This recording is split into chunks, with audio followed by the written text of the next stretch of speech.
Ona göre değerli insanlar, biz Meryem aleyhisselamın bu şekilde övlad dünyaya getirdikten sonra təbiidir ki, bundan sonra da əsla onun evliliği olmamıştı. Yusif adı ki keçir, deyirlər Yusif, Yusifi ona iftira yaxırlar. Bu Yahudilərin sözüdür. Yani təəssüflər olsun ki, bu günümüzdə bəzi Müslümanlar da bəzi məlumatları İsrailiyyədən götürür ve onu İslam məlumatı bilir ve bəzi insanlara danışırlar. Yani bunun bugün bu dersin verilmesinde sebep bəzi yayılmış yanlış məlumatlara cevap olarak verildi ki, yani siz bilin bu doğru değil. Meryem aleyhisselam sonradan asla evlenmemişti.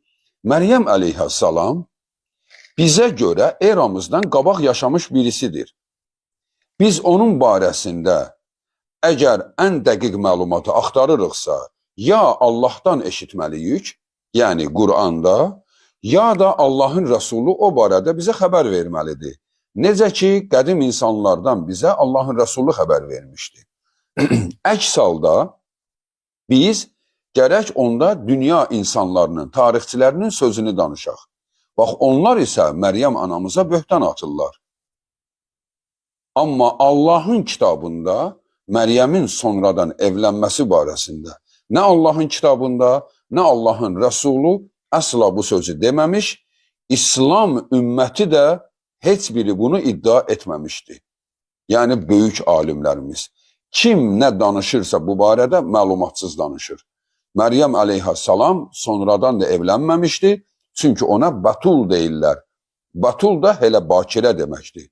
Necə evlenib ki, bakir o qaldığı halda?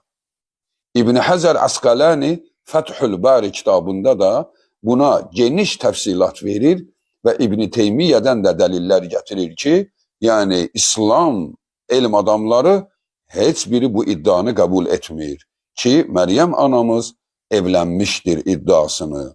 Bəli, o evlenmemiştir, ne evvel ne sonra. Ama Yusif deyilen adam ise, bəli, ona yaxılan iftiralı şəxsdir. Ama onun özü de mümin olmuştur. Bəli, o mümin olmuştur.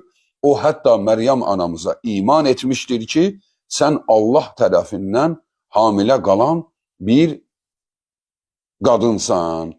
Senin uşağının da bu formada dünyaya gelmesine ben şehadet verirəm. Bu sadece olarak Yahudilerin fitnesidir. Birini birine yakarak sonradan şüphe